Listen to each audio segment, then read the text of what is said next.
Welcome to OAA Now, your home for Oakland Activities Association news and information. Here's your host, Sammy Taramina. Welcome to OAA Now. I'm Sammy Taramina, blogger of the Dragon's Den, blog of Inside the OAA, and one of the hosts between Termina's and Orion Neighborhood Television. I'd like to welcome our friends watching Oxford Community Television and also those watching on YouTube. Got a very interesting show to talk to you about today. Of course, we do got some breaking news, of course, out of Berkeley. Of course, their football coach is out. We'll go over that in a minute. But also, we just got breaking news. Of course, now their girls' basketball coach is now out at Berkeley. So, Jordan DeGruppen, of course, he coached the Bears for 8 seasons. He is now out as the coach of the Bears. And this is a very interesting turn of events, especially what's been going on the last week, especially considering what's been going on with the Berkeley Bears athletics. Of course, now you add the sudden resignation of Berkeley's football coach. Of course, that is Chris Shakoya, and now you add now the sudden resignation of Jordan DeGruppen. Now, both the coaches actually sent their resignations and sent some comments on Facebook surrounding their reasons why.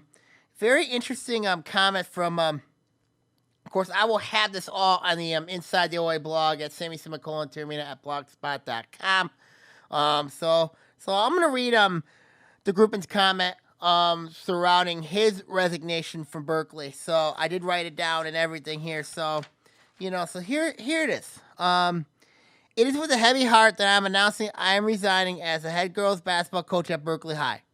I am forever grateful for anyone and everyone that has been a privilege to lead a great group of young women on and off the court for the last 7 to 8 years. A lot of blood, sweat, and tears have gone into it for everyone. Through the highs and lows, we were able to learn life lessons by teaching the game of basketball. I am very proud of what the girls have been able to accomplish both on and off the court in my time here. It may be goodbye, but it's not the end. I look forward to supporting the girls in the program in any way possible going forward. A big thank you goes out to players, both current and former. You've made a great impact on me. I wish you the best, and I cannot thank you enough. I will still be one of your biggest fans. Go Bears. Interesting. Very sad, very, very emotional. I thought it was well written by Jordan DeGruppen. When you look at Berkeley, they've always been that team that I've always said would be a thorn to Troy Athens. And they've been a thorn to Troy Athens. But when you look at the Bears, are kind of that southern team that really looks at it from a different perspective. Berkeley, they've done it the right way. I think that this basketball program has done it the right way. They haven't had transfers come in there. They've had some transfers that came in there, but you look at the group that has built this team through hard work, grit, and determination. And you look at, of course, we all know Berkeley's well-known rivalry with Royal Oak. Of course, those games were a war to deal with. Those games were just absolutely great to watch. But when you look at what DeGruppen has done at Berkeley, now he's won league championships. He did share the blue back in 2015, I believe, with Groves. Ended up having a winner-take-all game with them last season. Unfortunately, things didn't go Berkeley's way. Berkeley's going to be an interesting team to keep an eye on next year when you look at it. Berkeley, of course, finished the year. I think they were 16-4. They did lose in the first round. I think it was to Detroit Renaissance in the first round. Now, Detroit Renaissance that year was very, very good, very talented team. this was just breaking news that I just found out about this. When you look at Berkeley, I mean, Berkeley, I mean, like, it's an interesting town, and it's a really interesting area. Of course, they have one high school, Berkeley High School. Play all their football games at Hurley Field. Gym's an older gym, but it's a good gym to play at, But, I mean, the people there are nice. I mean, it's a good place. My thoughts on this, I'm very shocked because that the grouping would step down. I think a lot of it maybe is because of family. When you look at the basketball program, Berkeley's still gonna be in the blue this season. When you look at Berkeley, I think that it's gonna be very interesting to see what happens with them. But I think when I look at their league, I think they're gonna be a team to definitely be a team to keep an eye on. When you look at Berkeley, of course, we know with Groves moving up to the white division, we know about and it's a very interesting challenge. They got some two very good players though over there. They got some very good players down there, over there at Berkeley. But this was just came out of nowhere. I didn't see this coming. I mean, now when you look at who could replace him at Berkeley, I mean, when you look at it here, Berkeley, they still got some candidates who can fill in and replace him.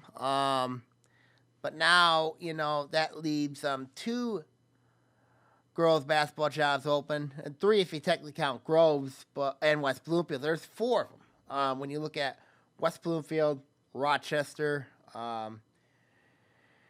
Groves, and now you add Berkeley to the fold. So it's very interesting to say the least how, now you're looking at, of course, 4 interesting jobs. I think the Groves job is very interesting to say the least. The West Bloomfield job, I still believe Burt Mosley's got a great chance of getting that job. When I look at the Groves job, I think it should stay in house. If they go out, I'll be shocked. And forgot to mention Rochester Adams. So there's 5 jobs open. When you look at Adams, Groves, West Bloomfield, and Berkeley. So those are the 4 jobs that are open right now, and it's very interesting to say the least how whoever gets these jobs. I think Adams right now is in the best position, but I still believe it's either going to be Jeff Castona or Jeff Kutchman that's going to get it. Get that one. So it's very interesting to say the least how.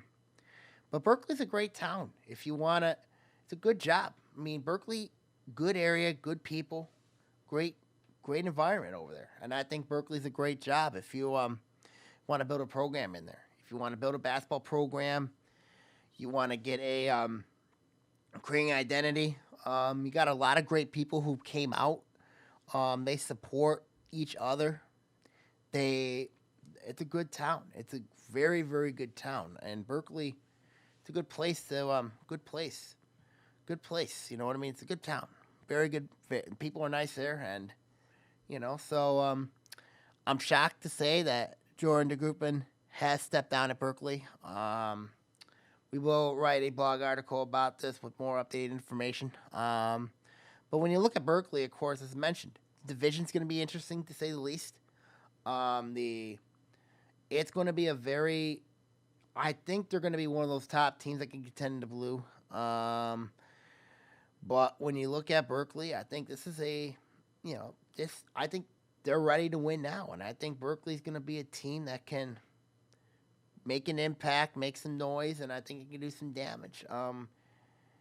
So this is going to be really interesting. I think the Blues a very interesting division. And I think Berkeley can win that division outright. I mean, even though they're going to have a new coach, I mean, but when you look at the recent hires, we look at the recent hires, can they have an impact? I mean, whoever takes over the job at Berkeley, they're going to have some work to do. There's no doubt. When you look at the recent hires at Rochester and Lake Orion, of course, I really love the Al Pointer hire. I really do love that hire. The Lake Orion one, the jury's still out because, when you look at Mike Griffin, of course, his pedigree, his record, really not sure what direction that's going, but we'll see. We'll see. The jury's still out on that one. But back to Berkeley. The only issue I have with this job is that when it comes to June, and we're in June now, is you're basically looking at a district with, Southfield Arts and Tech, Oak Park, Hazel Park, Warren Fitzgerald. That's not easy. You're in a district with those type of teams. Yikes. And if let's say they go in the Birmingham district with Seaholm, Groves, Berkeley could be better off in that district, but you still got to deal with Blueby Hills, Birmingham Marion, along with Groves and Seaholm. So it's kind of pick your poison surrounding Berkeley. It kind of is. Because if you're going south, you're going to possibly having to deal with Southfield Arts and Tech, who was the Final Four team last year. And you're dealing with a team that is basically, and you look at that team, and you're looking at Detroit Renaissance possibly doing that. If you split up Southfield Arts and Tech, Detroit Renaissance, then we're going to put Detroit Renaissance with Detroit Martin King, Detroit Cass Tech. I mean, because Grosse Pointe South, I think, has really been having a rough time when you look at the fact they ain't placed in that district with Detroit Cass Tech, Detroit Martin Luther King. Do you put Detroit Renaissance there? Or do you just put them all together with Southfield Arts and Tech, Oak Park, Warren Fitzgerald, and hope for the best? Hamtramck was in there for a couple of years this year, but Hamtramck, they're not very good. I mean, Berkeley just destroyed Hamtramck in the district last year. I mean, they really did. So when you look at that situation, how that unfolded, I mean, yeah, Berkeley's a good job. Really good job. I think you can win the league. But the problem is, when you get to the postseason, you're dealing with Southfield Arts and Tech. You're dealing with them. You're dealing with Detroit Renaissance. You're dealing with possibly Warren Fitzgerald. I mean, possibly also dealing with Hazel Park. Hazel Park's an improved team. I mean, you look at those teams. I think that, with this impact, how it's going to occur is you look at how that unfolds. It's going to be interesting, whoever the new coach is down there, whoever it is. Of course, as mentioned earlier, the Rochester Lake Orion jobs, I really love the Al Pointer hire. Lake Orion, that's a question mark. But when you look at new coaches coming and changing programs, does Berkeley go outside to hire their coach? I don't think so. I think Berkeley's done a really nice job with the program. I really do. I mean, this is a huge, it's heartbreaking and sad, to say the least, that this had to occur. It is. And reading his comment from Facebook, it's really sad, to see that the group had decided to step out of the game, that he loved. He loved the coach. And it's unfortunate. It's tough, to say the least, that he decided to step down. Now, when you look at other jobs around there, of course, I mentioned earlier, Adams, very interesting job. West Bloomfield, very interesting job. Groves, interesting job. Those other jobs, I think, are going to be very interesting compared to this one. And, this is going to be a very interesting hire. Whoever Berkeley gets to hire as their next coach. Berkeley's actually, they've taken a lot of hits this week, when you look at this past week. Of course, we'll go over the Chris Sequoia news in the next topic. But my thoughts on this, I'm very sad, very heartbroken that the group had stepped down. I didn't know him very well, but, he's a great man. Good coach. Knew how to coach, knew how to get the best of his teams over at Berkeley. They do have a good player. I think her name's Olivia DeCaro. I think that when you look at, I think she was a very good player for them. I remember a couple of years back when they had, Berkeley. Berkeley's a good team. They're a good program. I mean, I love this basketball program. They're a good program. I mean, they gave Troy Athens problems. They gave Groves problems. Of course, they forced a 3-way tie last season with Groves. I mean, what can you say? I mean, Berkeley basketball, they're ready to play. They're ready to play every time.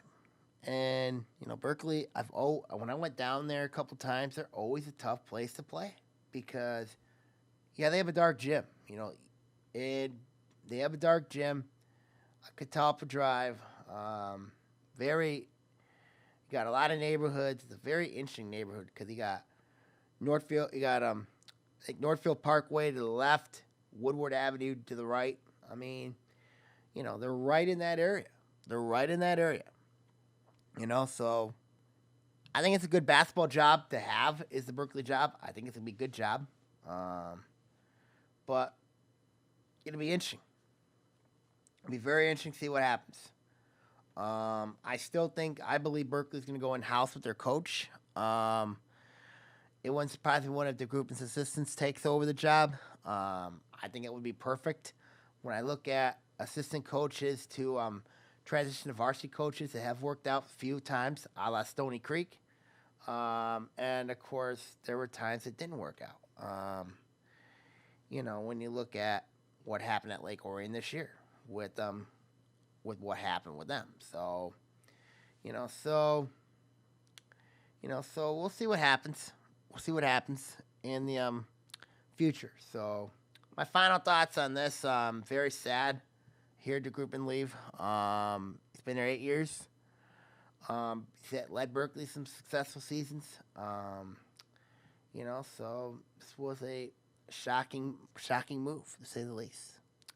Okay, now when we come back, we're going to talk about Berkeley football. Of course, their big news here at OAA.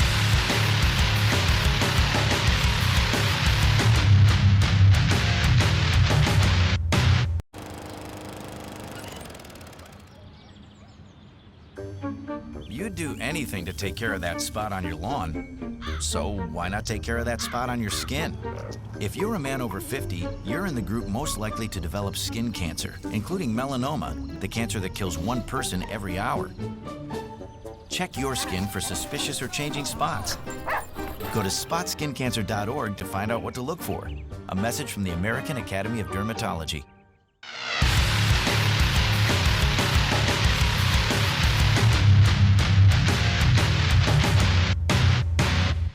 Welcome back to OAA Now. I'm Sammy Tiramina here. Of course, we covered Berkeley girls basketball, and now we're going to be covering, of course, Berkeley football. Of course, this was a shocker, to say the least. When you look at what happened, of course, Chris Sequoia is out at Berkeley. Of course, he used to coach the Bears, and for 4 years, he ended up finishing with a career 24-17 record. I'm going to read you the response that Sequoia said on Facebook surrounding his resignation with the football program.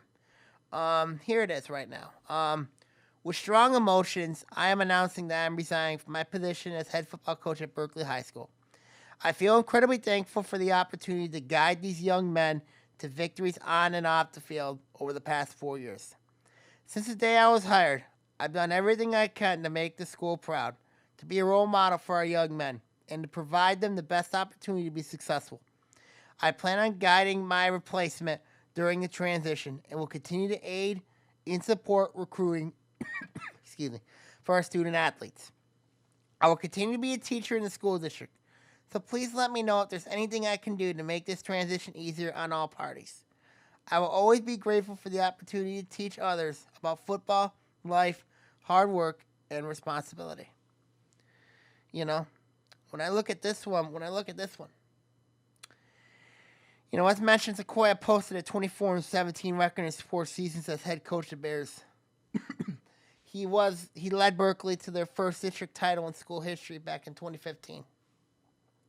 And of course, Sequoia was the junior varsity coach under then coach Jeff Burnside, who left for Novi back in 2012. Burnside still coaches the Wildcats, and Novi has really became a football power under his watch. So when you look at this one here, to hire a coach this late in the game is very difficult, especially when you're heading into summer. And when you look at the football coaching changes and all that, and I'll grade my football coaching changes in a minute, but when you look at Chris Sequoia, what he's done for the last 4 years at Berkeley, wins and losses, it doesn't mean anything. And I'll tell you why it doesn't. Because Chris Sequoia has turned young boys into young men. And he has done that through hard work and dedication. And when you look at it from this perspective, the first district title, of course, I remember the teams he had to beat. He had to beat Southfield, Lathrop, and then, of course, he had to knock off Southfield. Of course, Southfield was a division up from Berkeley. But Berkeley was a team that did not win its division that year. Groves ended up winning that, and Groves ended up losing a heartbreaker to Walled Lake Western that year. And you look at the Berkeley Bears. This has been a team that's been on the way up. Every year they've gotten better. Now they took a little bit of a step back last year, but when you look at Berkeley, what they've done in the blue the last 4 years, they've really picked it up. They've won some big games at Hurley Field. They've won some big games on the road. I mean, you look at Berkeley football. I mean, the Bears, I think, is going to be a team that's on the rise up. But the interesting part of it, and I'll go over that in a couple minutes, is when you look at this move, this was a shocker to me. It makes me wonder how Berkeley was when they were prepared to come the white. They're going to be in the white next year. Of course, the white's a very vicious league. When you look at the Berkeley Bears, a lot of people look at Berkeley now as they could be the team that could they be the team in the cellar? I don't know. I mean, in the white division, because of the fact they moved up, they lost nearly everybody from a team that was just, they were veteran laden last year as well. I mean, this was a football team that, despite and they made the playoffs last year. Let's not forget, this was the team that made the postseason, despite having to run into a very good Groves team, who ended up going to the state semifinals. So Berkeley, this is a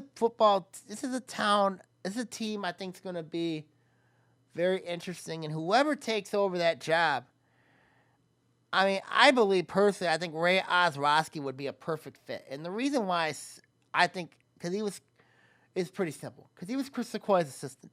And you look at how this would occur is, when you look at coaching transitions from a head coach to an assistant coach, I think it's a interesting transition because, with Berkeley, you're now late in the game when you look at trying to find a football coach, trying to find a coach that can do wonders. There's a coach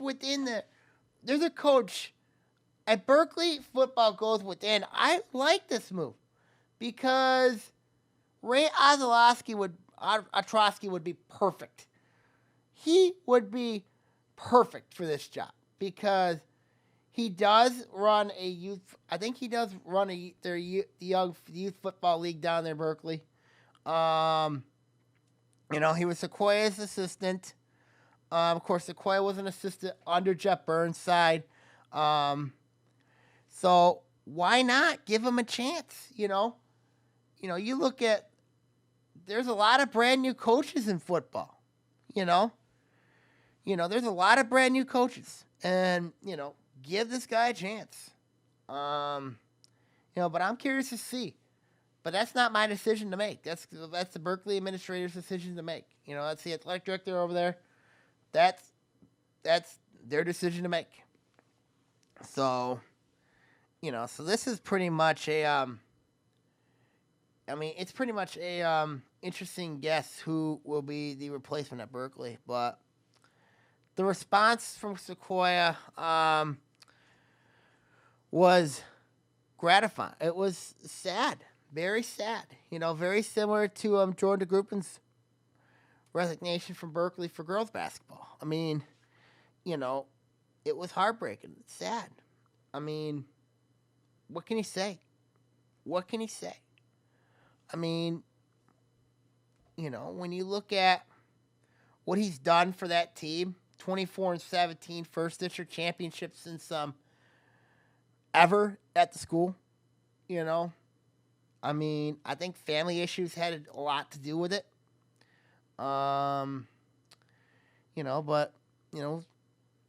Chris Sequoia is a good man, good coach. He knows how to win games. He won 24 of them for Berkeley. He took over at a time where, of course, Jeff Burnside left from Berkeley to Novi. Of course, Burnside went, I think he teaches at Novi. So he left for that opportunity. Look where Novi's at now. They're one of the top teams in Division One. They were a playoff team last 2 years under, of course, remember they shocked West Bloomfield back in the 2015 playoffs. So when you look at what Sequoia had to go through, virtually trying to rebuild this program, which is virtually difficult to see. And, it's very unfortunate to see what happens surrounding this program. It really much is. So, so this is a tough situation for everybody involved. Very tough situation. So, we'll see what happens surrounding this one. This coaching vacancy, I still think that this is going to be in-house with Berkeley. I think, when you look at it, if they go outside the box, I think it's going to be a shock, to say the least. But, when you look at it from this perspective, I think it's going to be a really much I just think they're so late in the game that it's going to be, if you want to change football coaches, you know what I mean? Keep it in-house. You keep it in-house, you know what I mean? See how he does, and, gives you a winning record. Problem is, you're in a top division, the white division. You're dealing with teams like Oak Park, Harrison, and, of course, Seaholm. Groves is another one. You got 4 teams that can be very good. So it'd be very interesting to see what happens with the Berkeley Bears and what direction their football program is going to go.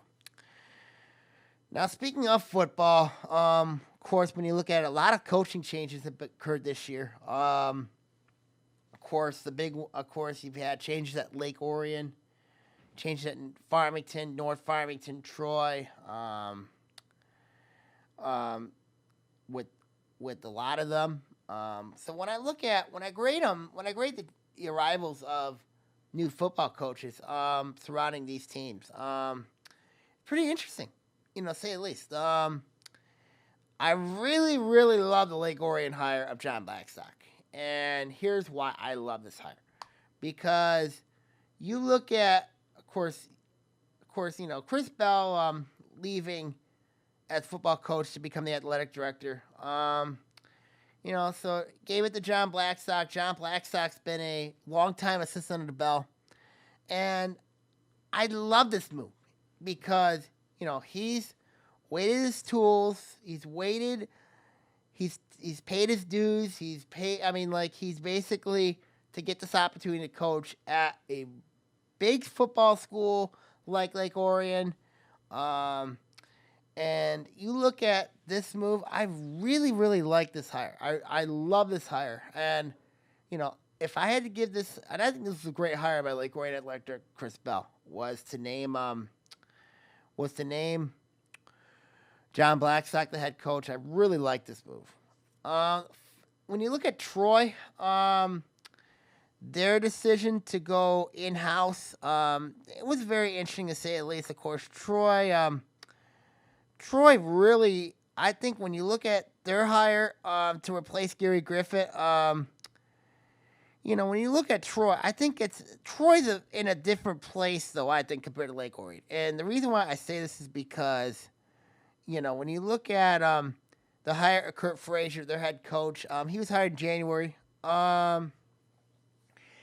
Griffith was there for 42 years.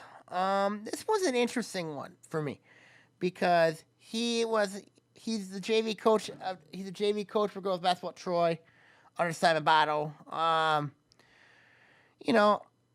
I didn't understand the press release Troy released that time back in January, and it read, Troy High has a long tradition of success, and Troy High administration is extremely enthusiastic about the future of the program. That one I just don't buy. And I'll tell you why. I mean, Troy's really struggled with numbers. They've really struggled. I think Chris Frazier can do a really good job with that team, but the numbers just don't add up. Troy's a big school. I mean, they're a big school. And despite being one of the biggest schools in Oakland County, they did not have a freshman football team last season. They didn't. It's a football team that's been 20-45 since 2009. Haven't beaten Troy Athens since 2012. And, and this is a team that's in the white division playing the likes of Oak Park, Harrison, Groves, and Seaholm. You got Stony Creek, Berkeley, Rochester in that division. So, so it's interesting to say the least. Another one I couldn't figure out was this one. With Chris's tireless leadership, we are confident that the Troy High football program will once again be a major competitor in the MHA, continuing its strong program established by Gary Griffin in his 42 years of coaching at Troy High. Going to be a major competitor? It's hard for me to figure out when you're in a division with Oak Park, Harrison, Groves, and Seal. It's going to be hard.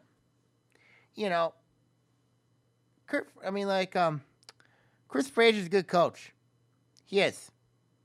But the press release Troy High released about this move, very suspicious. Very suspicious. Farmington's move. Hire Corey Sikarak to coach their team. Very interesting hire. They're going to be in the blue this year with the likes of North Farmington, Avondale, Ferndale, Hazel Park, Roy Oak. So this is Pontiac. This is a very interesting move. Sikarak's taken over a team that was just completely, I would pretty much call this one of the worst defenses in football last year. The reason why I said that is because when you look at the situation, how that was, Sikarak was the defensive coordinator last year. And you look at, with him, and, he was the defensive coordinator. He played linebacker at Berkeley. So this is really interesting. And he's a special education teacher at Farmington. When you look at this team, they were 1-8 technically last year. They were 2-7 overall, the record says, but I'm not counting the Wall Lake Western one. 1-8 technically. When you look at it here, they went in-house with Sikarak. I'm curious about this hire because of turmoil, because they had some turmoil. And, of course, Farmington's defense was one of the worst in the league. They gave 56 to West Bloomfield, 46 to Groves, 42 to Oak Park, 41 to Wall Lake Western, 40 to Harrison. What does that say about your defense? If I'm Sikarak, I'm thinking about hiring a good defensive coordinator. What's going to help them is they're in the blue division. That's what's going to help them. They were 7-3 the last time they were in 2014. So, curious hire here. with Sycamore. North Farmington, it's interesting with Bob Chesa as their head coach. And the reason why I think that is because when you look at this hire, this was a program that really needed to go with a complete 180. And this team had a ton of issues last year. They had games where they had to forfeit. They had games where they had to include that one with Harrison. So this one's a very interesting one because a lot of people are high on Chisholm. And, he was a member of the Michigan football team. He basically, he led Heartland. He was a very good defensive special team coordinator at Waterford Mott. I know a lot of people are very excited for that team, but he's got to do a complete makeover. And the reason why I say this is because of one thing. You look at what happened with North Farmington. I mean, they were just terrible. And you look at on both sides of the ball. They couldn't score offensively. They gave a ton of points defensively. They were the third worst defense in the entire league behind Hazel Park and Farmington. And Farmington's got a new coach. North Farmington's got a new coach as well. Now, when you look at it, Chez is an interesting candidate interesting coach because, he's bounced back from, he's had two successful stints at Waterford, Mott, and Heartland. He had a good stint at Wall Lake Western, but, and they got a tough schedule. They opened up the year against Greenville, at Grand Valley State. They got a tough schedule. They got to play Farmington, Avondale, Ferndale, and Pine Northern Prep. Ferndale's pretty much an improved team. Avondale, they really picked it up late in the year. And you look at what happened. And it wouldn't surprise me Avondale's going to be a team to keep an eye on heading into the year. I'm curious to see how Styles going to be.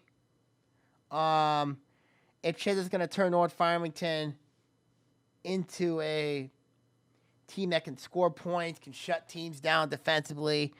If he can do that, then I'll tell you what, this football team's going places. Now, do I think they're a playoff team this year? No. I don't think so, and here's why. Because I can see 4 losses in the schedule. I mean, Greenville's not a bad team. Farmington, Avondale, Ferndale, there's your 3, there's your 4. And Pioneer and Prep, there's your 5. They could be a 4-5 team at best, in my opinion. Now, if they can shock somebody, get into 5-4, I don't know how high the playoff points would be, but be an interesting hire. I mean, it's an interesting hire. But he's gonna have a very tough challenge ahead of him.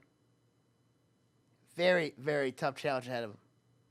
So, so very interesting hire there. When I look at the coaching hires, of course, the Berkeley hire, we cannot confirm who will be the head coach over there. But if there was one team that I really love the head coaching move, it's Lake Orion. Because John Blackstock, I think, is going to turn that team. I think he's going to do a very good job of that team. Despite the fact that they got a monstrous, murderous row of a schedule. You got to play Chippewa Valley. You got to play West Bloomfield, Southfield Arts Tech, Clarkston, Oxford. I mean, Bloomfield Hills, if you count them, I still think they're going to be. I'm really not high on Bloomfield Hills, despite the fact they have John Paddock back. But, playing Chippewa Valley, and forgot Rochester Adams on there. Rochester Adams, always a pretty good team under Tony Petrino. So, you're playing those type of teams. It'll get you mentally tough for the playoffs if you get there. But it's going to be a tough schedule. There's no doubt about it. So, I'd love to hire Blackstock at Lake Orion. I'm curious to see how the Fraser hire at Troy, the Sycamore hire at Farmington, also the Chesa hire at North Farmington, how that's gonna pan out. So, those are three I'm interesting questions heading into the year on those three. Pretty similar. And then of course you had the Berkeley hire. If Ray Osowski gets the job, I love the move because they keep it in house. You don't change the system up. Whereas at Troy and Farmington and Lake Orion, you basically have assistants being promoted head coach. And then North Farmington have a complete overhaul. So, so I'm curious to see what happens this upcoming fall. So we'll see what happens going forward there. Okay, now when we come back, we're going to talk about why I'm upset with Jack Roberts. And, of course, we'll preview some baseball outlooks and softball. We'll preview softball, baseball, of course, the state meet here on OAA.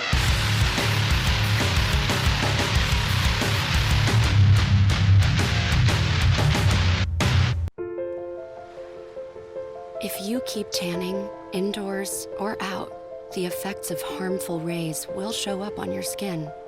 Wrinkles, age spots, and an increased risk of melanoma, the second most common cancer in women 15 to 29. Stop tanning. Time may not be on your side. Learn how to protect your skin at spotskincancer.org. A message from the American Academy of Dermatology.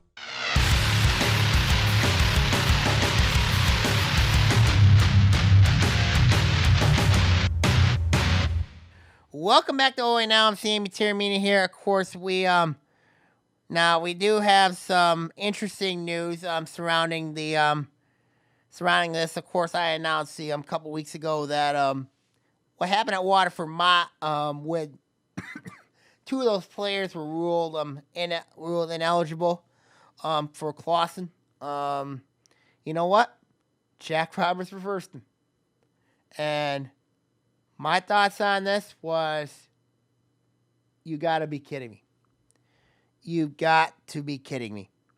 I call Jack Roberts the Benedict Arnold sports. Truly is. And the reason why I say this is because, here's a guy. The MHA found that these two players were deemed ineligible. And that the moves were athletically motivated, forced it out 180 days. Then he changed his heart. Roberts said there were two factors that focused this decision, according to Tom Markowski. The first regarded that there were factual errors in the reports.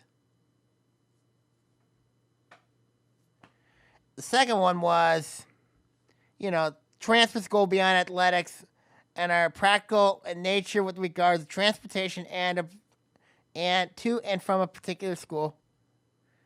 Where are they from? Did they move? If they moved to Waterford, I had no problem with it. And third was that the appeal registered by a Waterford Mott administrator provided information to the MHA that was not presented earlier in regards of residency. Are you serious? So it tells me that these two athletes must have moved in. A lot of people are very upset with Jack Roberts, and I don't blame him. I would be included.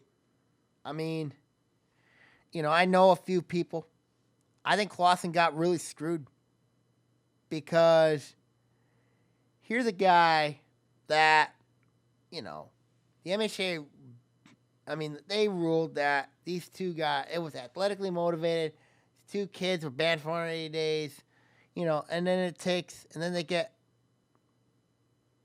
this is just awful. This really is just awful because, I thought they got it right by not letting these two play their junior year for 180 days. And now, I've personally invited Jack Roberts to this podcast. He's turned me down, hasn't responded back. Would be a very interesting show. But,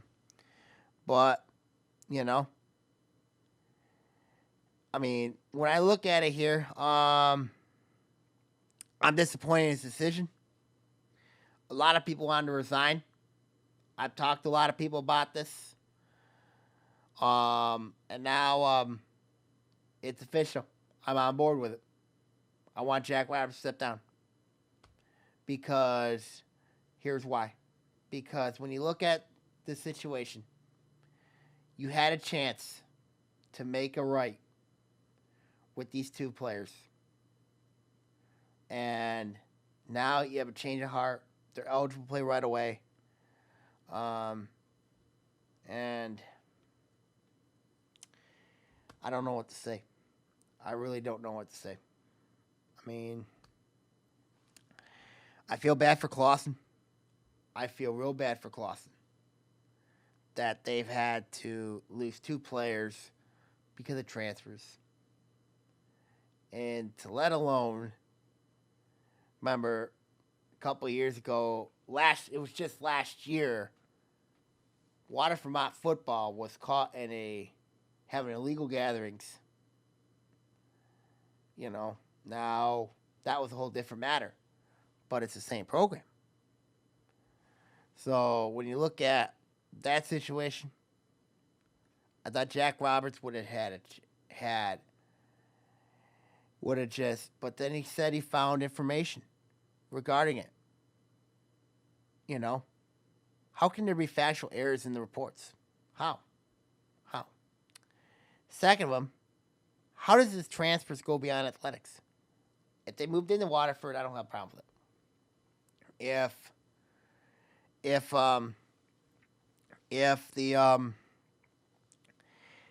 If it's not, I'm up at arms on this one. And third, the appeal registered by Waterford Vermont provided information that the MHA, to the MHA that was not presented earlier regards to residency.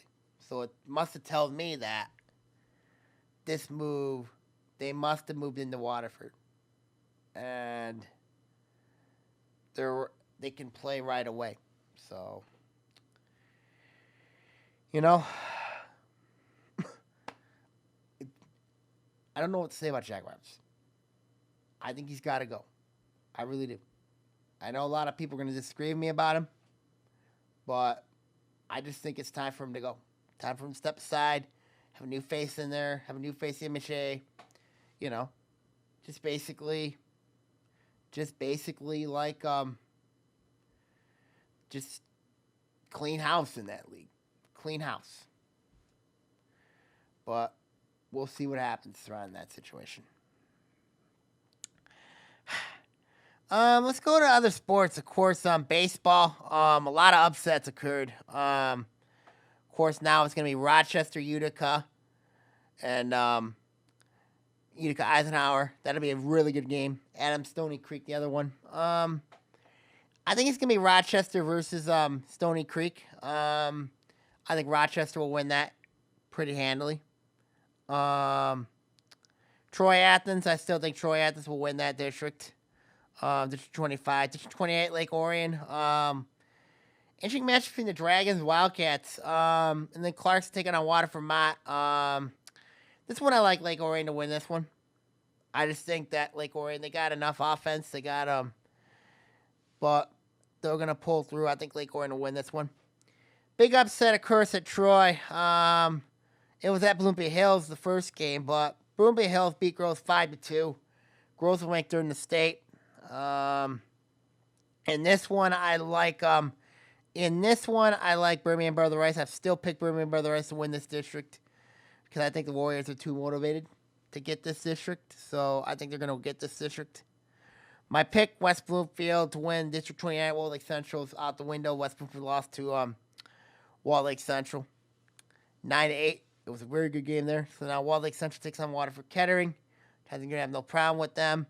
And it's Wall Lake Northern versus Orchard Lake St. Mary's. I think Wall Lake Northern will take that one. District 30 at Farmington. Farmington versus Harrison. North Farmington, Lowell Stevenson. I still think it's going to be Farmington, Lowell Stevenson district final. Farmington better be careful of Harrison. Harrison got him last year. So I think Lowell Stevenson to win this district. In this one here, Southfield Arts and Tech, they beat Oak Park. So they're going to be playing Detroit Renaissance. Detroit University, Detroit Jesuit take on Redford Thurston. It's going to be the Warriors taking on the Cubs. I think the Cubs will be too much for the Warriors in the district final. District 60 at Hazel Park. Centerline took out Ferndale. Centerline, I think, is going to win that district easily. Pontiac Northern Prep Armada. I think it's going to be a very interesting district final. I think Avondale will win that district. I really do. District 62 or Avondale. So, see what happens upcoming Saturday. Let's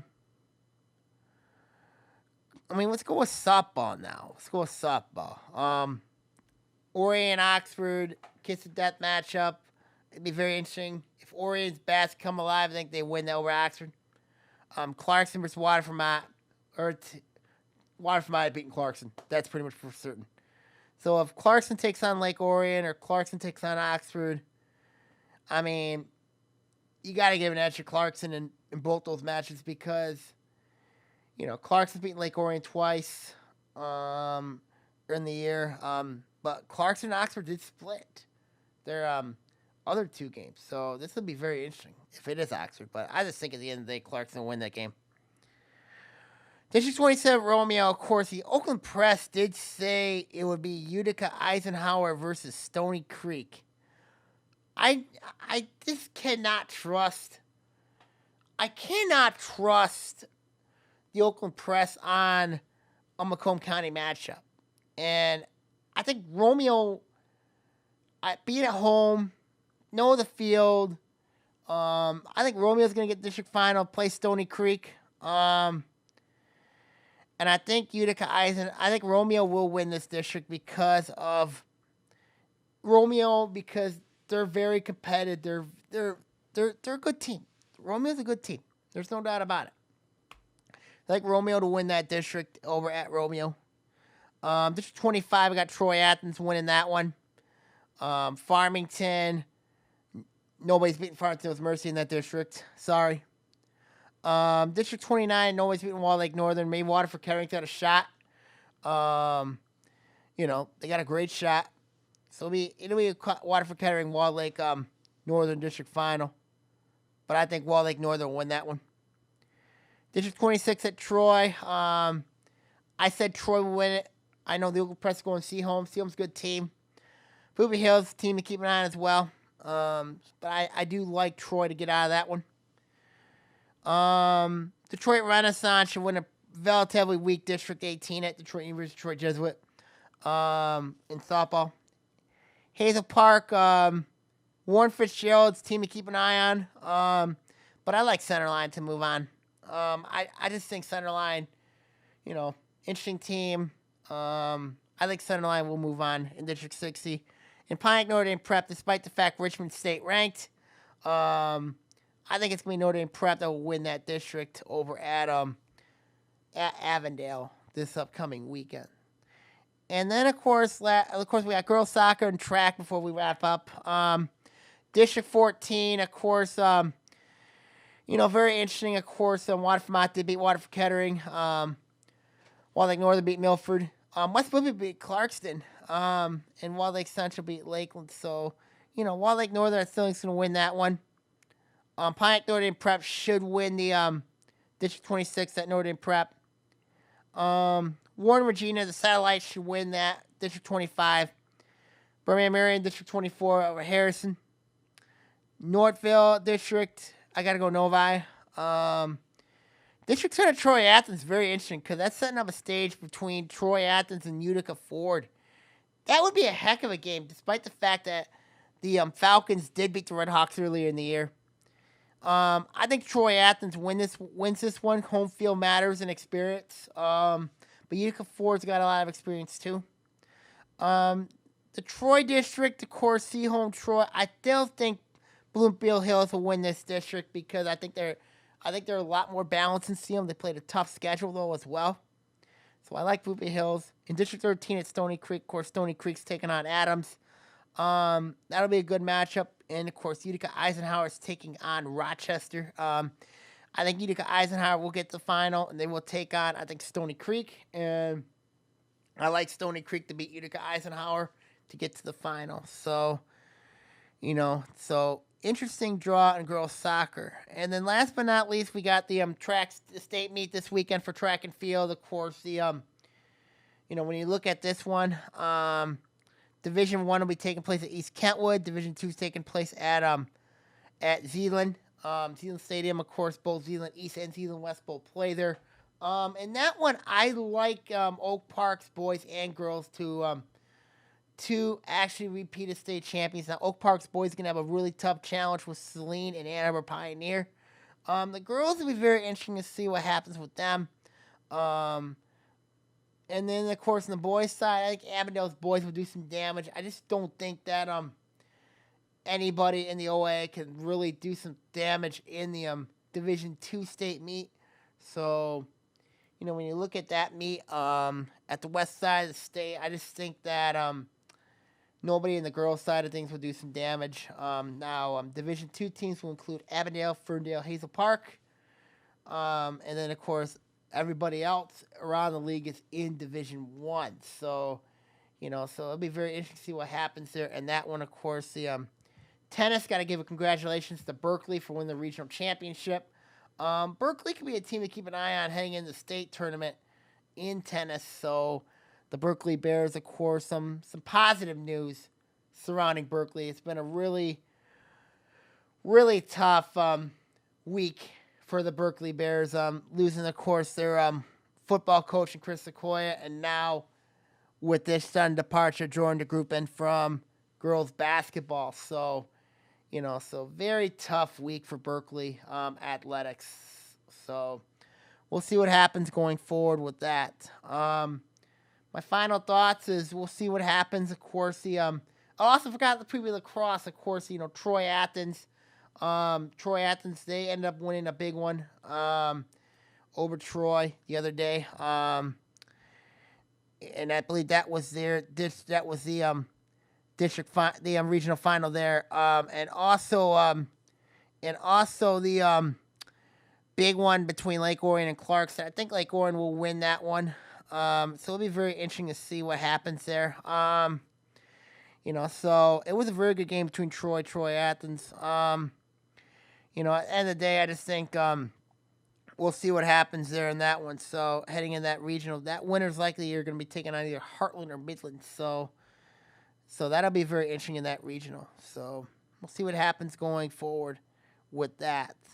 Girls' side of things, I just think it's going to be girls' side of things. We'll see what happens there. So we'll see what happens there. Okay, now I'm going to sign off here. Enjoy the rest of the week. Good luck to everybody who's competing in state tournaments this weekend. Of course, the state finals, west side of the state.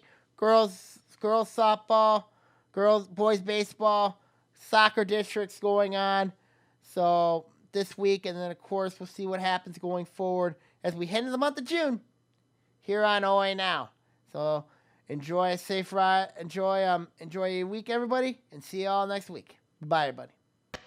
OAA Now is produced at Orion Neighborhood Television, Lake Orion's community media outlet.